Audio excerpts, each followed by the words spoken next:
Olá, caros ouvintes. Este episódio faz parte de uma série de 3 que nós gravamos durante a conferência Esta Igreja, está em Obras, organizada pela Rede Reformada, pela Editora Fiel e pela Acts 29. Queremos também fazer um agradecimento especial ao Hugo Moura, que gravou o vídeo e o áudio destes episódios.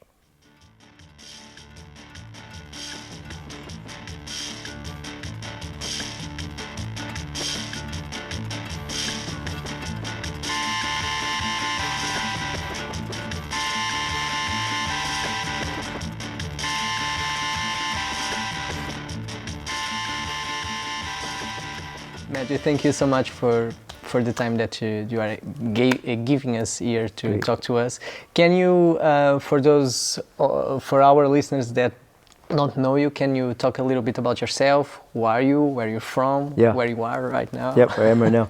So my name is Matthew Spandler-Davidson, so a hyphenated name, which is unusual for where I live. But I got a bit of a convoluted background. So I grew up in Scotland. Mum was from England, dad's Irish, born in Norway. So very much part of kind of Northern European background. But now I live and pastor a church in a place called Bardstown, Kentucky, which is just south of Louisville, Kentucky, in the States. I planted that church 17 years ago. I've been pastoring that church since 17 years? 17, yeah. In Kentucky? In Kentucky, Yeah. yep. So I moved from Scotland to Louisville to go to seminary, the Southern Seminary in Louisville, Kentucky, and then while I was there, planted a church, been pastoring the church. But then in 2012, we started a church planting ministry back in Scotland called 20 Schemes, and so I'm the executive director, one of the directors of that ministry. And then I also work with Acts 29, which is a church planting ministry globally, overseeing an initiative called Church in Hard Places, which is church planting in poor communities around the world. So those are my church, my Church in Hard Places, 20 Schemes will be the 3 main ministries that I'll be involved in right now. And how was that, leaving whiskey behind and go to the bourbon? Yeah, so Scotland is obviously the home of Scotch, of whiskey, and you know, Scotch I enjoy. It's got a very distinct flavour. No, bourbon is not better. So it's so different. So I don't think you can trust to do. So bourbon, it's like sweet wine or dry wine. So Scotch would be more dry. It's got that smoky, that peaty flavour. We can do a Scotch tastings podcast. That'd be fun. I see it's not the first time that then, you answered this question, right? Then bourbon, obviously, made of corn, and the water, so it's got more of a sweetness to it. And so, yeah, I appreciate both. I appreciate the craftsmanship behind both. Yeah. But my preference would be Scotch. Would be a fine Scotch, Lagavulin 16 or something like that. So. If we knew, we'd have wanted. We could have had one right here, right? We could have been sipping on one together. So. Tell us a little bit about the 20 Schemes, what it is, and what is the main objective to do. What do you want to do with 20 Schemes? Yeah, so primarily we're church planting, church revitalization work in Scotland. So to understand 20 Schemes, you've got to understand the spiritual state of Scotland itself. Scotland is, for the most part, unreached, unengaged place. About 3% would be evangelical Christian. Even the north, that was considered a stronghold. Yeah, so in the Highlands and the Islands and the rural communities, you'd see much more of a cultural Christianity that would be present. And some of the islands have maintained a very strong Christian tradition. A lot of that kind of is cultural and unique to the Highlands and Islands, particularly the island communities. But certainly in where most of the population live, in the city centres, in the central belt of Scotland, even the communities that I live up in the northeast of Scotland, either you'd be agnostic, so you'd believe in a spiritual world, you'd believe in the idea of a God or a spiritual power, a higher power, but you would not believe in the God of the Bible or the gospel of Jesus Christ, and you certainly wouldn't be active in a church, or you'd be secular liberal, and those two would be, so most Scots would kind of fall into one of those camps, either agnostic or secular, liberal, progressive, and a lot of that would be where you live or your demographic or your age as to where you're at. So even growing up in Scotland, I didn't really have many friends who'd be Christians. I didn't grow up in a Christian family. I went to a high school of about 1,000 students. I couldn't point to a single Christian that I would have known of in my school or in my either teaching or students. My mum started going to a small Scottish Baptist church when I was about 14. Had about 20 people that would gather in this church each week. I would go along with her. That's where I heard the gospel. And probably when I was about 17 or 18, actually it was during the Lord's Supper that I became surrendered to Christ during that Lord's Supper moment, because the pastor, they had Lord's Supper every week. The pastor, who was actually a PhD student in Aberdeen University, he was from Alabama, from the States, and he was studying in Scotland. He was preaching, but he's fencing the table. You know what I mean by that? So he's warning those in the room who are unbelievers from coming to the table. And I realize I'm the only person who's not going to the table, so I'm the only one in the room who's not a believer. And so, but that's what the Lord used to at least prompt me to ask questions. What does it mean to be a believer? What does it mean to be, what am I on the outside of?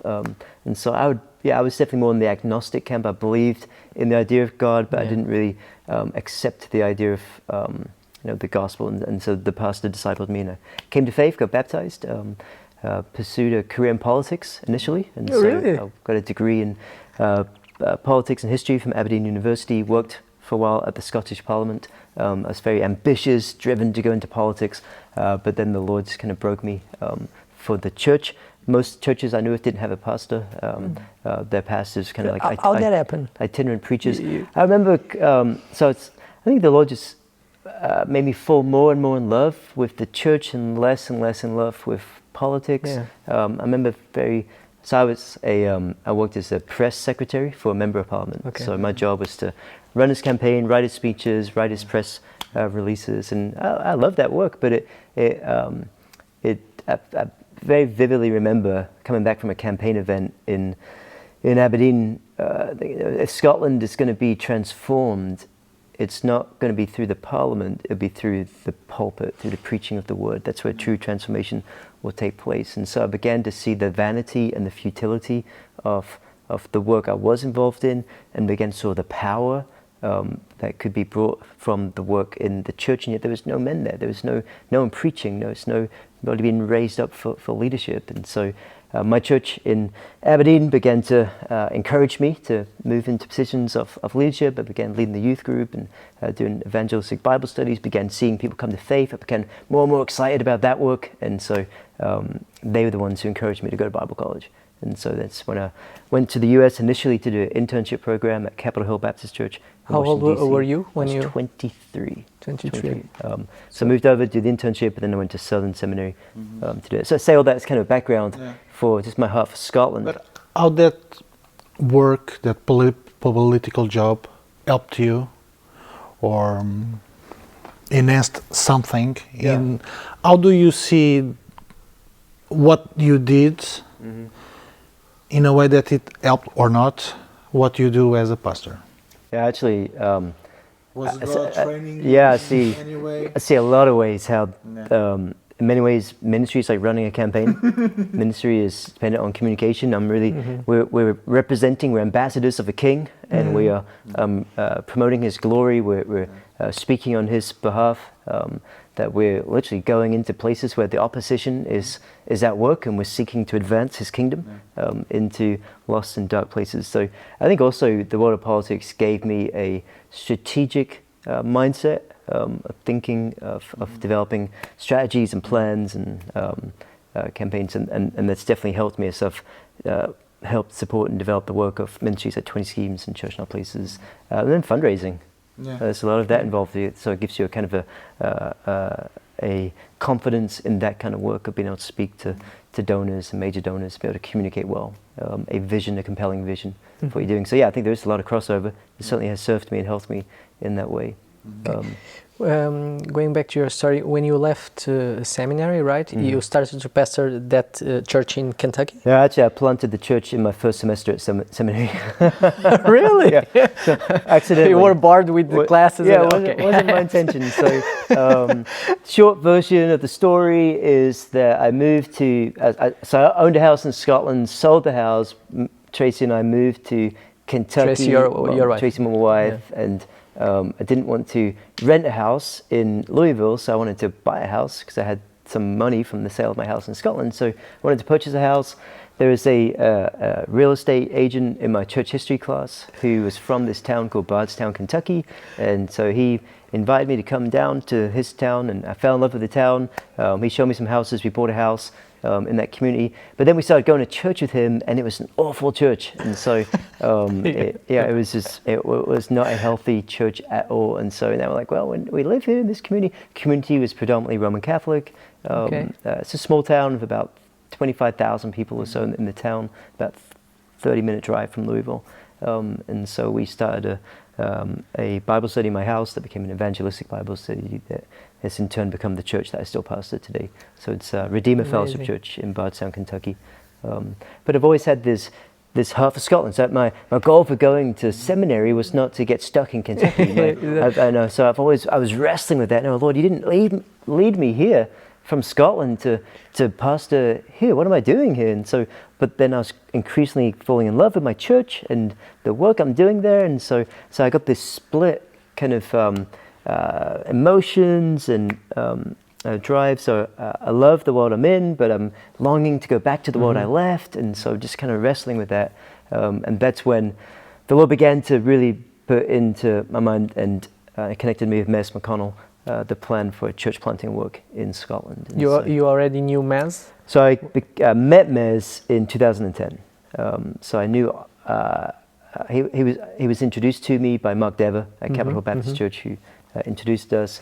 And Mez is pastoring he's revitalizing a work in Edinburgh in a scheme community. So scheme is an area of poverty, social housing. And so scheme is a community in Scotland, a housing development that would be largely government-owned or government-subsidized, where people on benefits or working-class communities would move into and live in kind of low-income housing. But in these scheme communities, here we call like a social neighborhood. Same, yep. So social housing would be a scheme. Scheme is not a specific zone. There are many schemes. There'd be many schemes all over. So social neighborhoods. Every city, though, would have a scheme, at least one. Most cities, most towns would have multiple. Often around the edge of the cities, often in the margins of the cities.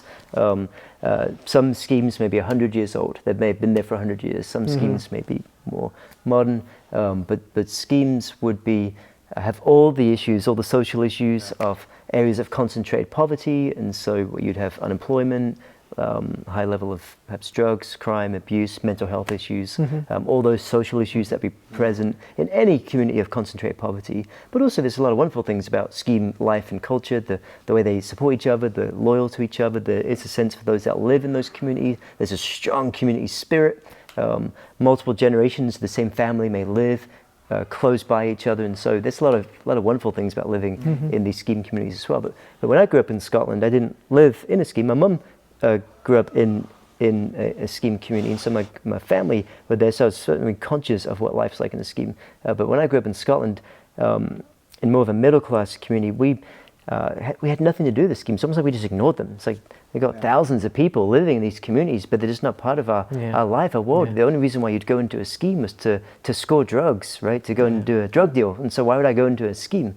And so when I came to faith, when I met Mez, and he's doing a church revitalization work in the middle of a scheme that is seeing conversion growth, that is raising up leaders. And I just got really, two things. One, excited to find a church in Scotland that's seeing converts. So that was exciting. But two, began convicted that, where is my heart for these unreached poor in our own country, in our own nation, people I've pretty much written off, untouchable, unreachable people that have, and so I realized my own cultural prejudice and bias against those living in scheme communities. And so then just walking the streets of the schemes with Mez in Edinburgh began to grow, kind of break my heart for that community in a way that perhaps my heart hadn't been broken before, for scheme culture and scheme communities.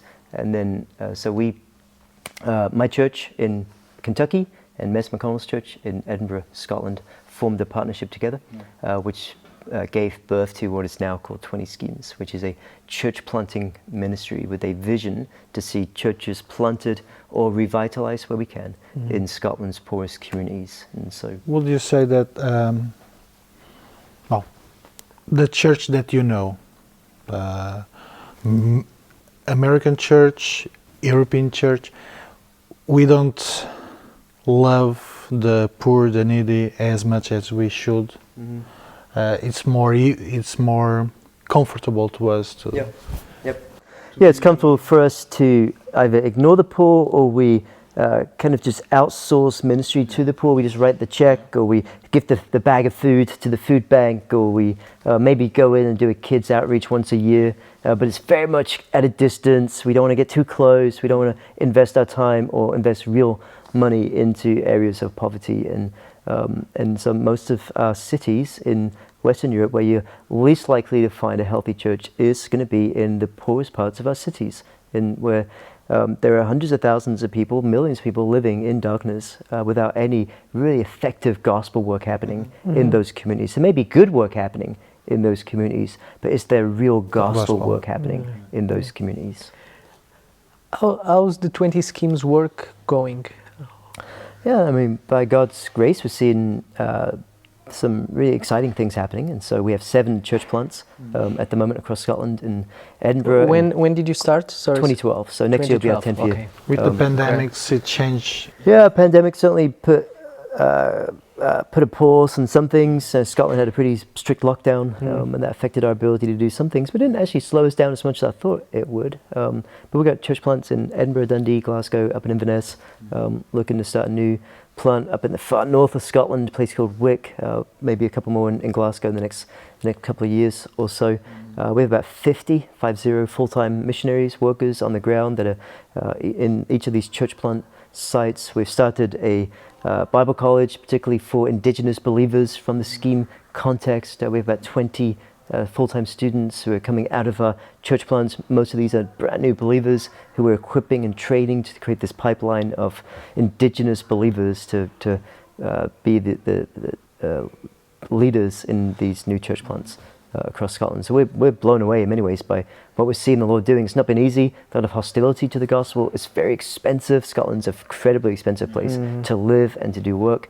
So a lot of it's emotionally very at times discouraging. It's a very dark place. A lot of suicide. A lot of death. You could be investing, our guys, our church planters could be investing a lot of time, a lot of relational investment in somebody, only for that person then to go back to the drink, or back to drugs, or back to that woman or that guy who was an unhealthy, destructive relationship. And so you live in such close proximity, you see it all the time and you're aware of it. And so it's a difficult place to do ministry. It's a beautiful country, but it has a lot of... There is a darkness. Scotland's the highest drug death rate in Europe. Yeah, you told that yesterday when you were talking. I couldn't believe it. Scotland's got one of the highest drug deaths rate in Europe. It's got one of the highest drug use rate in the world. And I remember that the suicide rate. It's got one of the highest suicide rates in Europe. Would never say. And that is all largely concentrated in these scheme communities. Is where you'd see most of that take place. And so there's a lot of darkness, a lot of hopelessness, a lot of despair. Life expectancy is actually really low. So Scotland generally is about 80 or so would be the life expectancy. Yeah, and in the schemes. But in the schemes, probably 20 years younger than that, maybe more than 20 years lower than that for the life expectancy. And that's often to do with lifestyle and life choices that people are living in those communities, or access to healthcare and services. In this almost a decade of 20 schemes, are there things that your perception changed since the beginning? 2012, you thought some things one way, now you see them in a different light, or do you think that it's...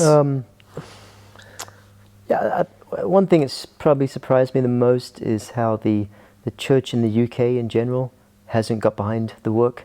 And so I think that's been baffling to me, why there are so few other churches in Great Britain that would want to support this work. I think there's a lot of reasons for that. One is just culturally. One is there's a lot of churches in the UK just small anyway and struggling. When you say culturally, why? So culturally, I think there is that kind of snobbery or that indifference, prejudice against scheme community, or there is that kind of perception that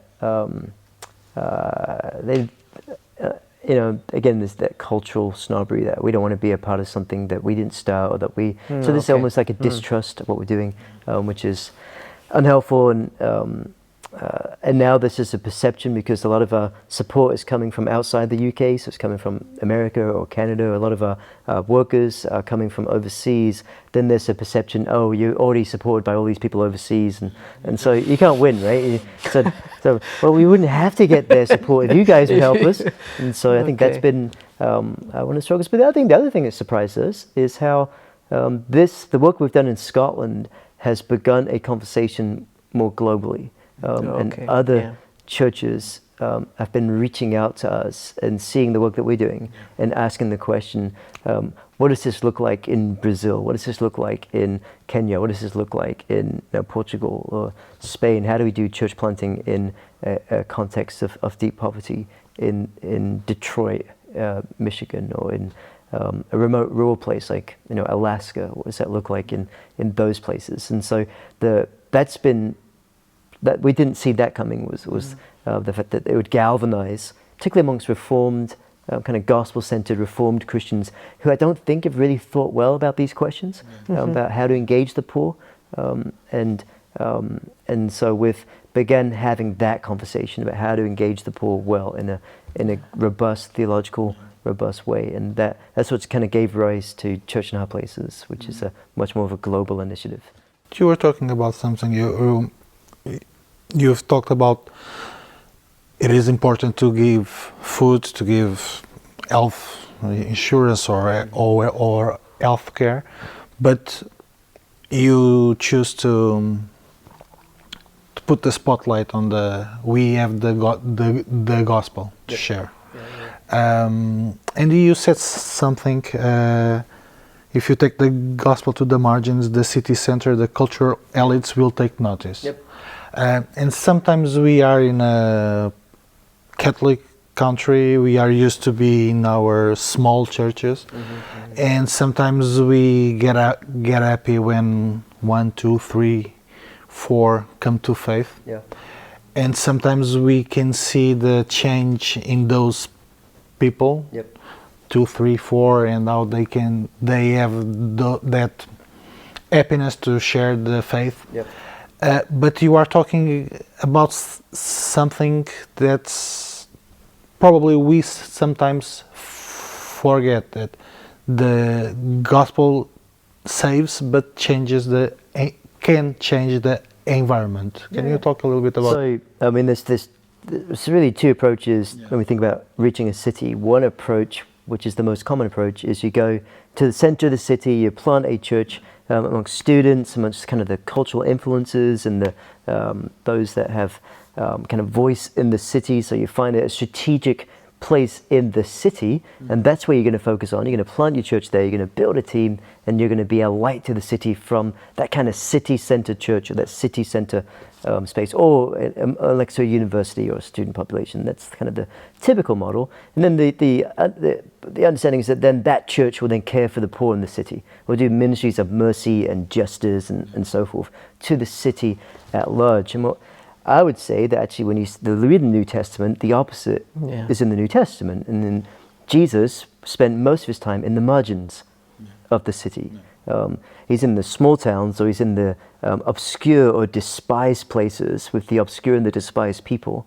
And so he's doing ministry amongst the lame and the beggars and the demon-possessed and the prostitute and the sick. He's spending his time amongst the outcasts, the hungry. And he's spending his time doing real ministry with them, so he takes care of their real physical needs. But his work ultimately is gospel proclamation. He's proclaiming the kingdom has come, the kingdom is at hand. And so in all his ministries of mercy and justice, whatever he's doing, it's got the purpose is for gospel proclamation. These are signs that reveal a coming kingdom. He's calling on people to bow to a king and to lay their life for this king. But notice who takes note of what he's doing, right? So you read this all throughout the scriptures, particularly, you read John's gospel, and you see Jesus does these extraordinary things, and then there's usually a parallel story of somebody coming to Jesus to inquire about what's happening because they are noticing it. So Nicodemus comes to Jesus, right? A wealthy and privileged man, a man of influence and power, a cultural elite, comes to Jesus under the cover of darkness because he doesn't want to be seen to be talking to Jesus because Jesus is on the margins of society. But he comes to Jesus and he's curious, he's generally searching because he can't ignore the power that Jesus has. So he asks the questions. See, the same with the rich young ruler who's going to come to Jesus and ask questions right up to Pilate, the governor. Herod the king, they're all curious about who this man Jesus is. They cannot deny the power that he has because they've seen transformation happen in the lives of those who encounter him. And I think that's the normative way that we're going to see cities reached with the gospel. The gospel kind of trickle throughout our cities. Is actually if we go to the margins of the cities and plant in the most unlikely of places, make and friendships and develop gospel relationships in the margin cities with those suffering from abuse and drug addiction and alcoholism, those living in deep poverty, those perhaps who are who don't have credentials or degrees or so I'm not saying that we shouldn't be going there. I'm saying is don't go there at the expense of going here. But actually, when you reach these harder places and you see people turn away from drug addiction and they come to faith, you see people visibly transformed.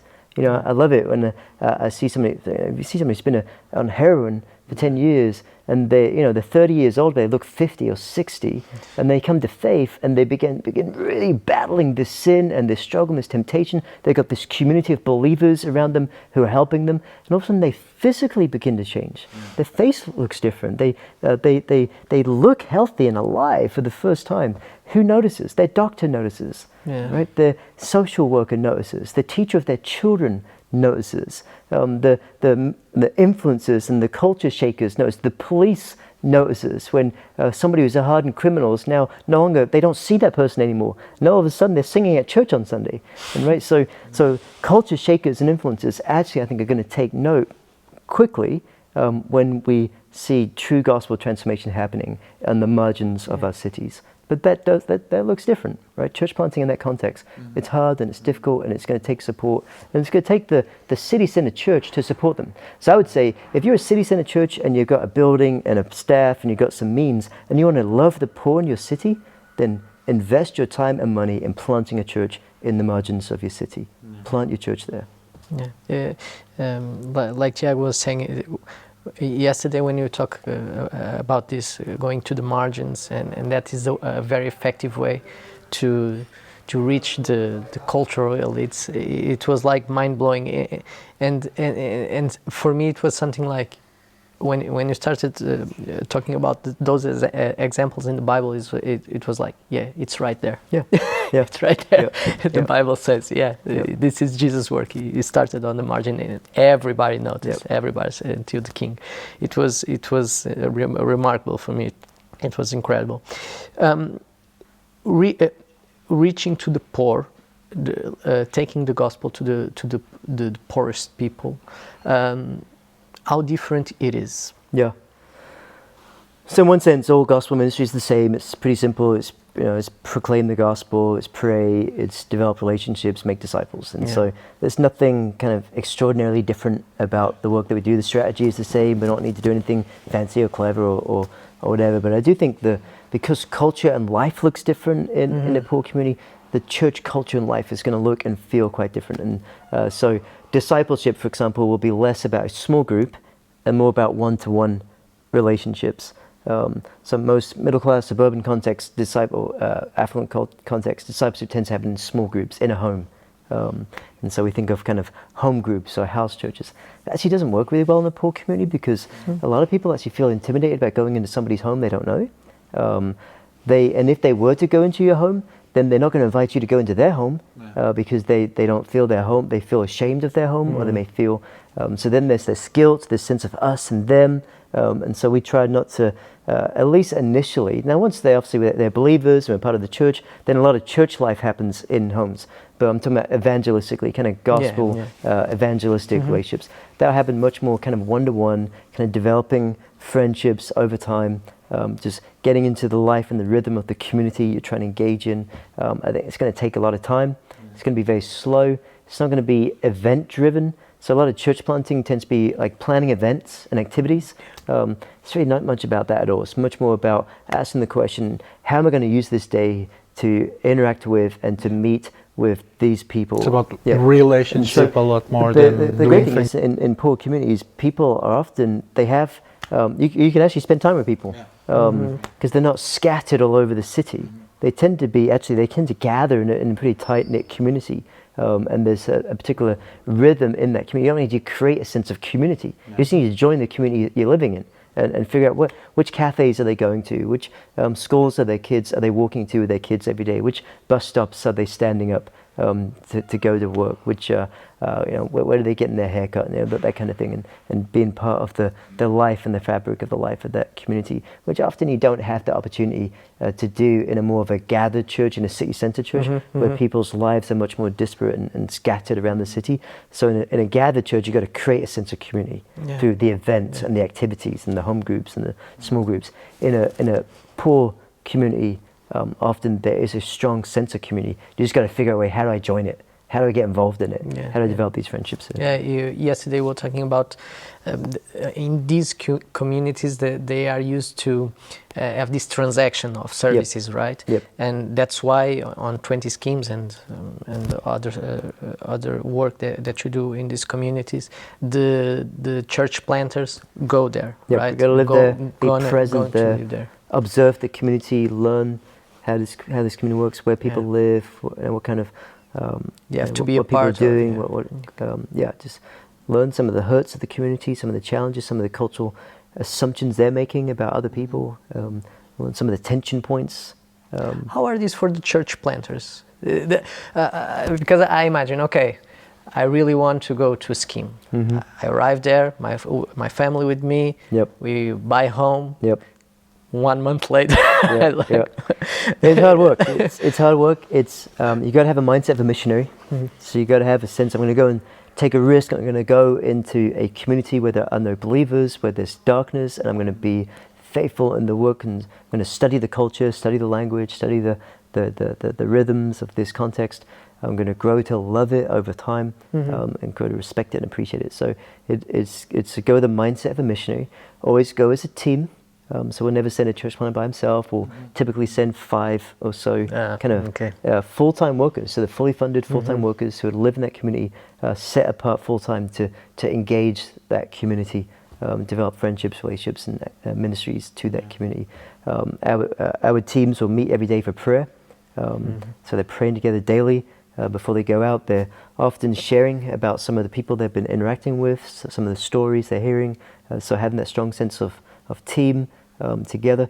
And then we do give them a lot of time out of the community. And so we consciously and intentionally create opportunities for them to kind of get a respite, come away, gather together with others, other church planting teams on retreat and so forth. And so just being aware of this, the health and the well-being of the people you're sending in to a particularly dark and difficult place.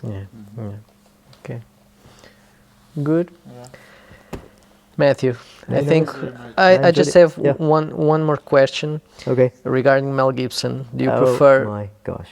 Passion of Christ, or Braveheart? Well, Passion of Christ is a better story. So we'll take that story. I don't know if he's a better actor or neither one, but it's a better I don't story. know if he acts in He's got one scene in the Passion of the Christ. Really? Yes. There's one scene at the cross. He's in there. Okay. So he's like the Roman centurion, the Roman soldier at the end. Okay. Passion of, so I would say certainly the Passion of Christ is a better story, pretty well done. Braveheart is a great story. It's not historical accurate. It's not historically accurate. It's the event. It's an American thing. The Bannockburn happened. The battles happened. The battle of the freedom Bridge part happened. I hope. But the idea of William Waller is it's a lot of artistic license. Passion of Christ. But certainly watch Braveheart and fall in love with Scotland and start praying for Scotland and send your people to come and be a part of the work in Scotland. Will do. Okay. Matthew, thank you very much. Appreciate it. Eu vim aqui dizer em notas de uma canção, aleluia. Quem vive com Jesus não é inútil, não.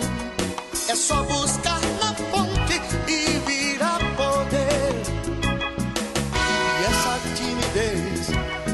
satisfazer.